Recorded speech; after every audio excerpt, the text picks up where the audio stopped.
तो आज मैं जिस मूवी को एक्सप्लेन करने वाला हूँ, इस मूवी का नाम है द सिटी ऑफ वायलेंस। कहानी शुरू होती है काफ़ी भागम दौड़ वाले सीन से, जहाँ पर हम एक वैंग जे नाम के एक पुराने गैंगस्टर को देखते हैं, जो कि पहले एक गैंगस्टर था और अभी वो बार में जो लोग प्रॉब्लम क्रिएट कर रहे होते हैं उन लोगों को भगा भगा कर मार रहा होता है। उन लोगों के पीछे पीछा करते हुए वैंग एक गली में पहुंचता है, लेकिन अचानक से वहां पर कुछ हुआ। जो लड़का वहां पे भाग रहा होता है उसने अपनी चाकू निकाली और वैंग को मार दी, और इस चाकू लगने से वैंग नीचे गिर गया और बस इसी हमले से वैंग की डेथ हो गई। और अब यहाँ से कहानी वैंग जे के फ्यूनरल पर जाती है, जहाँ पर बहुत सारे लोग वैंग को श्रद्धांजलि देने आए थे, और उनमें से होता है वैंग के 4 बचपन के पुराने दोस्त, और इनके नाम होते हैं टाइसू, इल्हो, सुक और डोंग। और स्कूल के दिनों में ये चारों ही वैंग के पक्के वाले दोस्त थे, और ये लोग कभी अलग नहीं होते थे और हर चीज में साथ खड़े रहते थे, और इन लोगों ने कभी भी वैंग का साथ नहीं छोड़ा। और इनमें से जो टाइसू होता है वो अभी सियोल की पुलिस डिपार्टमेंट में एक डिटेक्टिव है, और वहीं सुक वो लोगों से कर्ज पे दिए हुए पैसे वसूलने का काम करता है, मतलब कि वो एक लोन कलेक्टर है। और वहीं सूप का भाई डोंग मैथ्स का प्रोफेसर बनने के लिए स्ट्रगल कर रहा है, और वो कई जगहों पर जाकर पढ़ाता भी है। और इस बीच पिल्हो ने वैंग का बिजनेस टेक ओवर कर लिया था, और पिल्हो का एक छोटा सा माफिया सेटअप भी था, और उसने वैंग की बहन से शादी भी की थी। और यहाँ पर वैंग की डेथ की न्यूज़ सुनकर टाइसू को थोड़ा डाउट हुआ, क्योंकि कुछ मैच नहीं हो रहा था। इसलिए वापस जाने के लिए टाइसू ने वैंग जे की डेथ की इन्वेस्टिगेशन करने का डिसाइड किया। उसे थोड़ा डाउट था, क्योंकि जो कहानी अखबार में फैली थी असलियत से मैच नहीं कर रही थी। तो इसलिए फिर टाइसू वैंग के डेथ की इन्वेस्टिगेशन करने का फैसला करता है, और अपने पहले स्टेप के तौर पर उसने पिल्हो से पूछा कि आखिर हुआ क्या था। तब पिल्हो ने बताया कि कुछ यंग लड़के वैंग के बार में ड्रिंक करने के लिए आए थे, लेकिन जब वो वहां पर प्रॉब्लम क्रिएट करने लगे तब वैंग ने उन्हें वहां से भगा दिया। और उन्हें भगाते वक्त बीच रास्ते में एक गली में उन लड़कों में से एक लड़के ने वैंग को चाकू मार दिया। और ये सब कुछ पिल्हो काफी डिटेल में बताता है, लेकिन टाइसू को ये सब कुछ भी ठीक नहीं लग रहा होता। उसके मन में अभी भी काफी डाउट होता है कि इसके पीछे और भी कुछ कारण हो सकता है, और ऐसे इतनी छोटी बात पर कोई भी किसी को जान से नहीं मार सकता। और वो यही सोच रहा होता है इसके पीछे और क्या रीजन हो सकता है। और इसके बाद टाइसू ने बहुत तरीकों से सोचा, और फिर घर वापस आकर टाइसू ने अपनी एक पुरानी फोटोग्राफ देखी, जो कि उनके स्कूल के समय की थी। और ये फोटो एक स्कूल पिकनिक की फोटो थी, जो कि इन्होंने अपने एक ग्रुप ऑफ बच्चों से फाइट करने से पहले ली थी। और वो फोटो टाइसू को अपनी ओल्ड मेमोरीज में ले आई, उस समय की लड़ाइयाँ, जब वो भाई की तरह रहते थे, एक दूसरे को प्यार करते थे। लेकिन फिर कैसे धीरे धीरे सब कुछ बदल गया, वो एक पल के लिए हैरान होकर सोच रहा था। और इस बीच दूसरी तरफ पिल्हो शहर के काफी नामी आदमी गवर्नर से मिलता है, और उनकी बातों से एक चीज तो क्लियर हो जाती है कि पिल्हो और गवर्नर साथ में मिलके कुछ प्लान्स बना रहे हैं। और वो प्लान कर रहे होता है कि सियोल से एक छोटे से शहर को वो एक बड़ी सी टूरिस्ट लोकेशन बना दे हैं। और इस शहर को टूरिस्ट प्लेस बनाने के लिए जो वो सबसे ज्यादा अट्रैक्शन की जो चीज रखने वाले होते हैं वो होती है गैम्बलिंग के सेंटर्स, बड़े बड़े कसिनो। और वो सियोल के अंदर अट्रैक्शन बढ़ाने के लिए कई सारे गैम्बलिंग सेंटर्स, बड़े बड़े कसिनोस खोलना चाहते थे, लेकिन उनके प्लान के लिए उन्हें बहुत ज्यादा पैसों की जरूरत है। और वो अच्छे से जानता है कि उनके प्लान से बहुत सारे कॉमन लोग काफी ज्यादा परेशान होंगे।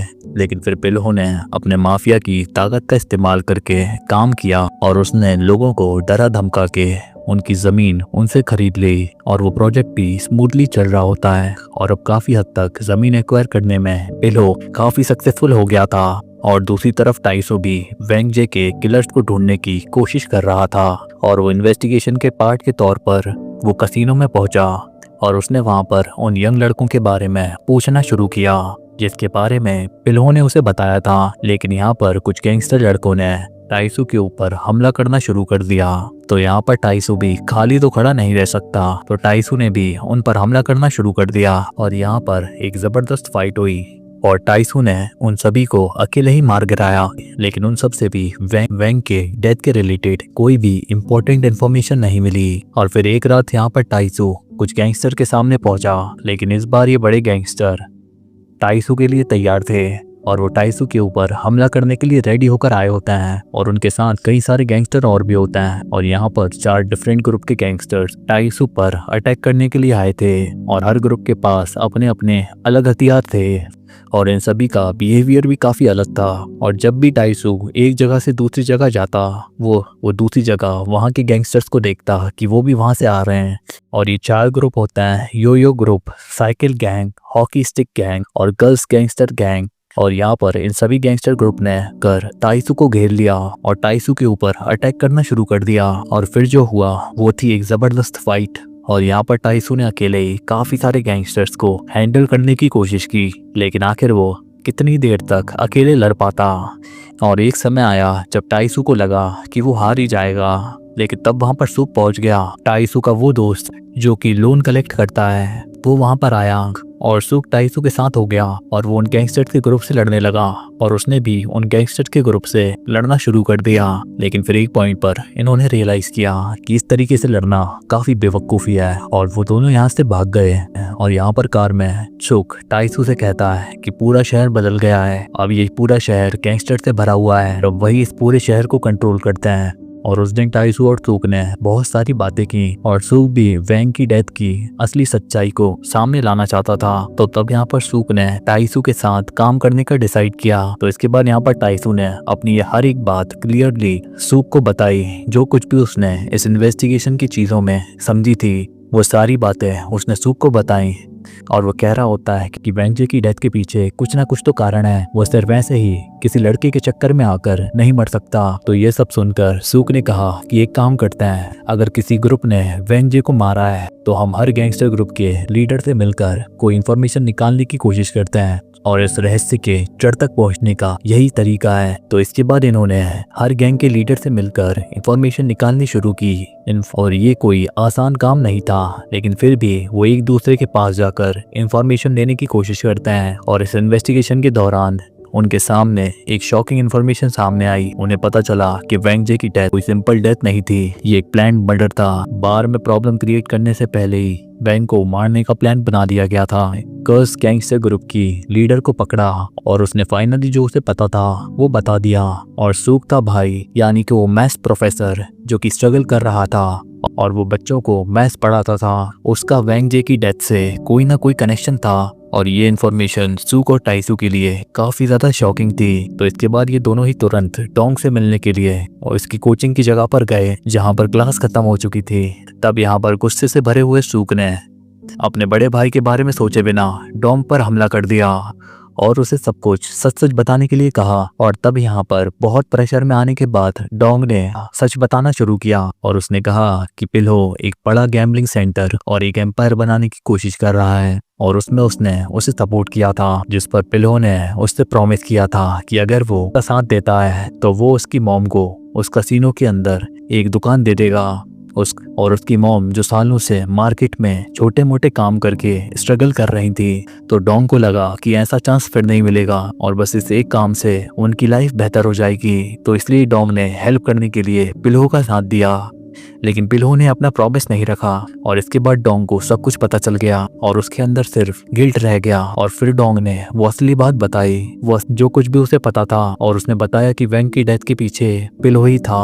लोगों को परेशान करके पिल्हो गैम्बलिंग सेंटर बना रहा था और वेंग इसके खिलाफ था। जब वेंग ने उसे अपोज किया तो पिल्हो ने वेंग को प्लान करके मरवा दिया। और इसके अलावा जो गैंगस्टर ग्रुप जिन्होंने टाइसू और सुक के ऊपर हमला किया था उन्हें भी उसी ने भेजा था और उसने ये सब इसलिए किया ताकि उसके खिलाफ कोई इन्वेस्टिगेशन ना हो। लेकिन क्या ये इन्फॉर्मेशन सच थी? क्या सच में ऐसा हुआ था? उन्हें ये जानना था। तो यहाँ पर टाइसू और सुक ने अपनी इन्वेस्टिगेशन रोकने से मना कर दिया और इसके बाद उन्होंने पिल्हो के एक बिजनेस एसोसिएट को पकड़ा और उन्होंने उससे क्वेश्चन किया और एक पॉइंट पर उसने वो इन्फॉर्मेशन रिवील कर दी जो कुछ भी उसे पता था।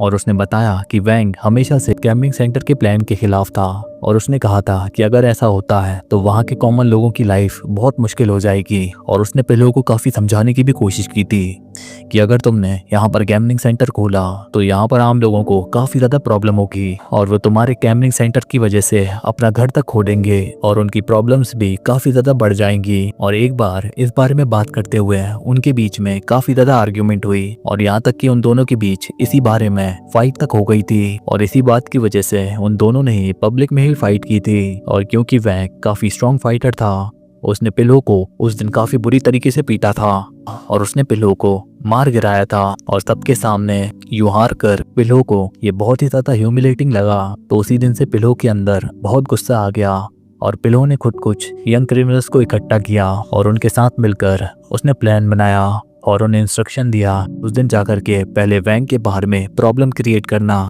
और वैंग को खींचकर उस गली तक ले आना। और वहां पर पिलो ने वैंग के लिए एक जाल बिछा के रखा था क्योंकि पिलो पहले से ही उस गली में वेट कर रहा था और बिना किसी हेजिटेशन के सही समय आने पर पिलो ने वैंग को चाकू से मारकर उसे वहीं पर खत्म कर दिया। और ये सुनकर टाइसू और सूक को सारी चीजें क्लियर हो गईं। उनके इतने पुराने दोस्त पिलो ने उनके सबसे प्यारे दोस्त वैंग की जान ले ली। समझ में आ गया कि उनका इतना पुराना दोस्त पिलो ही उनके सबसे प्यारे दोस्त वैंग की जान का दुश्मन था। लेकिन ये साबित करने के लिए कि ये सब कुछ पिलो ने ही किया है, इन्हें प्रूफ चाहिए था, वो भी एक स्ट्रॉन्ग प्रूफ। तो अब सबूतों को ढूंढने के लिए इन्होंने उन यंग लड़कों को ढूंढना शुरू किया जो कि वैंग को बाहर लेकर आए थे, क्योंकि उन्हें पकड़ने के बाद वो उन्हें यूज करके उसका क्राइम कन्फेस करवा सकते हैं और उसे लीगली पनिश करवा सकते हैं। और इसके बाद टाइसू मीरान से मिलने गया और मीरान असल में वैंग की पत्नी थी। और यहाँ पर काफी दुखी मन से टाइसू ने मीरान को सब कुछ डिटेल में बता दिया, सारी शॉकिंग चीजें जो उन्होंने अपनी इन्वेस्टिगेशन में खोजी हैं। इस बीच दूसरी तरफ पिलो को एक इन्फॉर्मेशन मिली कि उसके लिए अब प्रॉब्लम क्रिएट होने वाली है और उसे पता चलता है कि वो यंग लड़कों का लीडर जिसे कि पुलिस ने पकड़ लिया है और वो अभी जेल में बंद है। अब ये सुनकर पिलो काफी ज्यादा डर गया कि कहीं उसका क्राइम सबके सामने ना आ जाए। तो यहाँ पर पिलो ने उसे खत्म करने का ऑर्डर दे दिया और ज्यादा टाइम नहीं लगा, पिलो के लोगों ने उस गैंगस्टर के लीडर को जेल के अंदर ही मरवा दिया, जो कि प्रूफ के लिए पकड़ा गया था क्योंकि वही वैंग की डेथ का आई विटनेस था। और इसके बाद पिलो वहां पर नहीं रुका, उसे अपने बिजनेस पार्टनर के बारे में भी पता चल गया। वो आदमी जिसने सूक और टाइसू को पिलो के क्राइम्स के बारे में डिटेल में बताया था, उस आदमी को भी पिलो ने पकड़ लिया और अपने पास बंधक बना लिया। और उससे भी सारी इंफॉर्मेशन लेने के बाद पिलो ने उसे भी मार दिया। और पिलो अपने क्राइम के सारे सबूतों को मिटाना चाहता था ताकि पुलिस के सामने उसके क्राइम को प्रूव करने के लिए सारे रास्ते बंद हो जाएं। और यहाँ पर पिलो पुलिस के सामने जितने भी रास्ते उसके क्राइम को प्रूव करने के लिए खोले होते हैं, पिलो उन सभी को एक एक करके बंद कर रहा होता है। और इसके बाद अब सिर्फ उसके दो दोस्त बचे थे, सूक और टाइसू, जो कि उसका सच जानते थे। तो इसके बाद नेक्स्ट पिलो ने उनके खिलाफ जाने का डिसाइड किया और पिलो ने सबसे पहले टाइसू को देखा और पिलो ने डायरेक्टली टाइसू से मिलकर उसे 1-on-1 फाइट के लिए चैलेंज किया। और उसने कहा कि अगर वो सही टाइम पर उसकी बताई हुई जगह पर आता है तो वो सब कुछ 1-on-1 फाइट करके सेटल करेंगे हैं। तब टाइसू ने पूछा कि जगह सेफ तो होगी, तो पिलो ने कहा हम जा करके अभी उस जगह पे बात कर सकते हैं। तो यहाँ पर टाइसू ने उसके ऊपर विश्वास कर लिया। अब इसके बाद टाइसू उसके साथ चला गया, ये सोचकर कि वो पिलो से बातें करके उसे चीजें समझा सकता है। लेकिन ये पिलो की तरफ से टाइसू के लिए एक धोखा था। जैसे ही यहाँ पर टाइसू पिलो की जगह पहुंचता है, उस पर बुरी तरीके से अटैक हो गया और उसे काफी बुरी तरीके से मारा गया। उसके साथ 1-on-1 फाइट तो हुई नहीं, बल्कि पिलो के गैंगस्टर और दूसरे लोगों ने मिलकर टाइसू को मिलकर तरीके से पीटा और वहां से नीचे गिरा दिया। और इसके दूसरी तरफ डोंग, सूक और उनकी मॉम बाहर एक रेस्टोरेंट में जाने के लिए निकल रहे थे, लेकिन बीच रास्ते में एक बड़ा एक्सीडेंट हो गया और ये भी पिलो ने ही अरेंज किया था। और इस एक्सीडेंट में सूक की मॉम और डोंग दोनों मारे गए और किसी तरीके से सूक ही जिंदा बच पाया। अब अपने फैमिली मेंबर्स की डेथ से सूक बहुत ज्यादा अपसेट हो गया और जब फ्यूनरल की सेरेमनीज चल रही थी उसके अंदर बदले की आग चल रही थी, क्योंकि उसकी माँ और उसके भाई की डेथ के बाद सूक पूरी तरीके से अकेला रह गया था। और इसके बाद फ्यूनरल भी सारी सेरेमनीज को खत्म करके सूक मेमोरी हॉल से बाहर आया और उसके सामने यहाँ पर टाइसू खड़ा था, जो कि पिलो के लोगों से मार खाने के बाद किसी तरीके से बच गया था और उसकी इंजरीज भी ठीक हो गई थी। और इस जगह पर वैंग की वाइफ मीरान भी थी और यहाँ पर मीरान ने उन्हें एक इन्फॉर्मेशन दी। उसने बताया कि पिलो और दूसरे बिजनेस टाइकून्स जो कि इस शहर में अपना गैम्बलिंग एम्पायर बनाना चाहते हैं, वो एक बड़ी पार्टी ऑर्गेनाइज कर रहे हैं। और ये सुनकर टाइसू और सूक को देर नहीं लगी और उन दोनों ने सब कुछ खत्म करने का डिसाइड किया और वो दोनों ही उस मीटिंग लोकेशन पर निकल गए जिस जगह को मीरान ने बताया था। और मीरान को ये इन्फॉर्मेशन पिल्हों के लोगों से मिली थी। यहाँ पर टाइसू और सूक दोनों ही वेपन्स के साथ उस बिल्डिंग की तरफ बढ़े और जब यहाँ पर ये दोनों अंदर गए तो वहाँ पर पूरे में गुंडे भरे हुए थे, सभी के सभी गैंगस्टर्स। और फिर क्या ही बोलना था। और इसके बाद एक बहुत ही खतरनाक फाइट शुरू हो जाती है और ये काफी बड़ी फाइट थी। और एक तरफ सिर्फ टाइसू और सूक होता है और दूसरी तरफ इतने सारे गैंगस्टर्स, लेकिन यहाँ पर कोई भी हार मानने को तैयार नहीं होता और इन सभी की फाइट तहस नहस तरीके से चल रही होती है। और इसके दूसरी तरफ बिल्डिंग के अंदर पार्टी चल रही थी।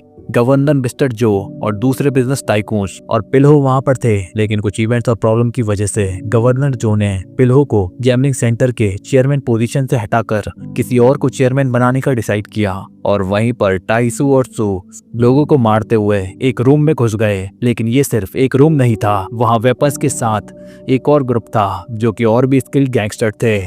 तो अब इन दोनों को उनसे भी फाइट करनी पड़ी, लेकिन आखिरकार कई सारी इंजरीज के बावजूद ये दोनों उनसे भी जीत गए। और इस बीच मीटिंग रूम में तो कुछ और ही हो रहा था। फिलो को गवर्नमेंट जो का उसे निकाल कर दूसरे को चुनना पसंद नहीं आया और फिलो ने गवर्नर को पकड़कर आगे खींचा और सबके सामने उसे मार दिया। और ये देखकर वहां मौजूद सभी बिजनेस टाइकून्स और बाकी सब डर के मारे उठकर चले गए और फिलो अकेले उठकर चेयरमैन की सीट पर जाकर बैठ गया, बिल्कुल एक पागल की तरह। और इसके बाद टाइसू और सूक वहां पर आ गए और अब इन्हें सिर्फ पिल्हो के राइट हैंड को मारना था जो कि पिल्हो के सबसे स्ट्रॉन्ग फाइटर्स थे। और ये पिल्हो के गैंगस्टर्स सारे के सारे प्रोफेशनल असासिन्स होते हैं ऐसे। और अब यहाँ पर इन दोनों की इनसे काफी पावरफुल फाइट होती है जिसमें इनके लिए खड़े रहना भी काफी मुश्किल था क्योंकि इनके अपोनेंट्स काफी ज्यादा स्किल्ड थे। और यहाँ पर टाइसू और सूक को काफी अच्छी मार पड़ रही होती है और पिल्हो ये सब देखता हुआ काफी ज्यादा एंजॉय कर रहा होता है। लेकिन फिर यहाँ पर टाइसू और सूक ने अपनी पूरी ताकत इकट्ठा की और एक साथ फाइट करके उन सभी को मार दिया। और इसके बाद यहाँ पर पिल्हो उस रूम के अंदर आया और पिल्हो ने सूक की बॉडी में चाकू घुसाने की कोशिश की, लेकिन सूक ने पिल्हो का हाथ पकड़कर वहीं पर रोक दिया। और सूक को बचाने के लिए टाइसू ने कपड़े से उसका हाथ पकड़कर उसके हाथों से वो चाकू छीन लिया और पिल्हो घूम गया, लेकिन उस चाकू को पकड़ने की वजह से सूक की उंगलियां कट गईं। और इसके बाद सीधा पलटकर पिल्हो ने घायल टाइसू के पेट में चाकू घुसा दी। तो इसके बाद यहाँ पर टाइसू ने अपने दिमाग में कंफर्म कर लिया कि अगर वो मरेगा तो वो फिलो को लेकर मरेगा। और इसके बाद टाइसू ने फिलो को बातों में उलझाकर थोड़ा सा डिस्ट्रैक्शन क्रिएट किया और मौके का फायदा उठाकर पीछे खड़े हुए सूक ने वहां पड़ी हुई एक कटाना उठाई और फिलो के चेस्ट में घुसा दी और जिससे पिल्हो वहीं पर मर गया। लेकिन टाइसू को भी काफी खतरनाक इंजरीज हुई होती हैं जिस वजह से उसकी भी यहीं पर जान चली जाती है और सिर्फ आखिर में सूक यहीं पर बचा था, लेकिन उसकी भी उंगलियां कटने की वजह से वो भी काफी ज्यादा घायल था।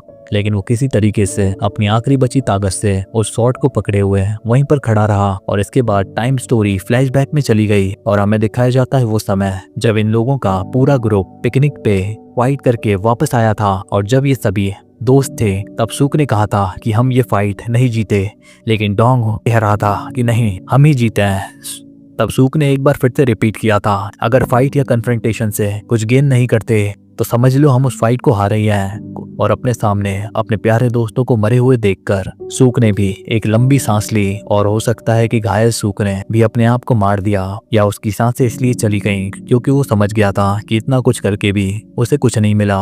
और कुछ भी हो फिल्म इस सीन पर खत्म हो जाती है। तो कैसी लगी ये कहानी कमेंट में जरूर बताना। मैं मिलता हूँ आपसे एक और नई कहानी के साथ, तब तक के लिए goodbye, bye bye, tata, sayonara.